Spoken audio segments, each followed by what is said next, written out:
Marine Le Pen.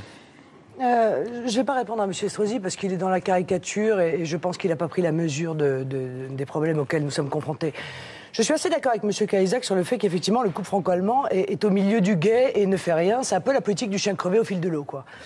C'est pour ça que tout à l'heure je parlais de panique, parce qu'on prend des décisions, on fait des plans d'austérité, on les défait 3 jours après. Enfin, on sent quand même qu'il n'y a pas de direction. En revanche, là où je suis en désaccord avec M. Cahuzac, quand il dit que ça n'est pas la crise de l'euro. Si. Parce que vous dites que ce n'est pas la crise de l'euro, c'est une crise politique. Mais oui, c'est bien le problème de la crise de l'euro. C'est qu'en réalité, M. Cahuzac, le problème de l'euro, c'est que pour le sauver, vous nous demandez en réalité de tomber dans le fédéralisme le plus absolu. C'est-à-dire l'abandon de nos souverainetés. Voilà. Et c'est bien donc le problème politique que pose l'euro.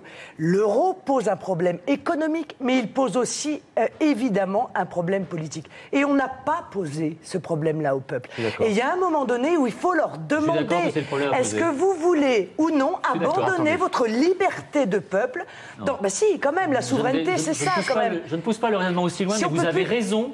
Vous avez raison de dire que si le couple franco-allemand n'est d'accord que sur une chose, c'est-à-dire rester dans l'indécision, pour des raisons de politique intérieure. Mme Merkel n'a pas de majorité chrétienne, démocrate ni libérale pour voter ce qu'il faudrait. Elle aurait besoin des sociodémocrates, elle ne le veut pas. Et en France, pour avoir le soutien de Mme Merkel, M. Sarkozy a abandonné les euro-obligations. Mais vous avez raison. Le couple franco-allemand n'est d'accord que sur une chose, c'est pour rester dans cet entre-deux et dans l'indécision, car le couple franco-allemand n'ose pas proposer à chacun de ces deux peuples un saut européen que vous appelez un abandon total de souveraineté. Je m'en garderai bien car ça ne va pas jusque-là, mais clairement, pour pouvoir aider effectivement la Grèce, c'est-à-dire prendre ses pertes, comme l'a dit Dominique Strauss-Kahn, il faut des instruments de mutualisation de la dette, c'est-à-dire un saut européen que ni Mme Merkel ni M. Sarkozy n'osent faire, n'osent prendre, parce que et l'un et l'autre sont bientôt soumis à renouvellement électoral. M. Calvi, juste un mot. Enfin, juste un mot. Mais vous avez raison. Combien on parle de l'euro ? Non, mais juste bien sûr, évidemment, vous avez raison. Mais vous la laissez terminer.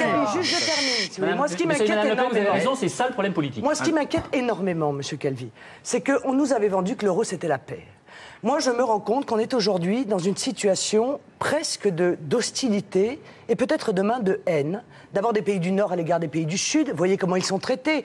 Ils trichent, des menteurs, des tricheurs, des profiteurs. Qu'est-ce qu'on n'a pas dit sur les Grecs ? Et puis demain sur les Portugais. Donc vous voyez qu'on est déjà dans une hostilité. Et moi, je crains que l'euro devienne la guerre. Et notamment la guerre demain, peut-être, au sein de ce couple franco-allemand auquel nous tenons tous.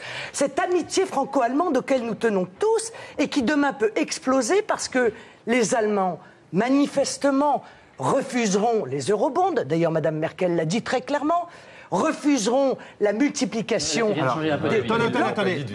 Ah si, elle l'a dit clairement. Clairement, elle l'a annoncé. Elle a dit il en est hors de question. Est-ce que quelqu'un, avant de vous donner la parole, est-ce que quelqu'un veut bien m'expliquer en 2 mots, Philippe de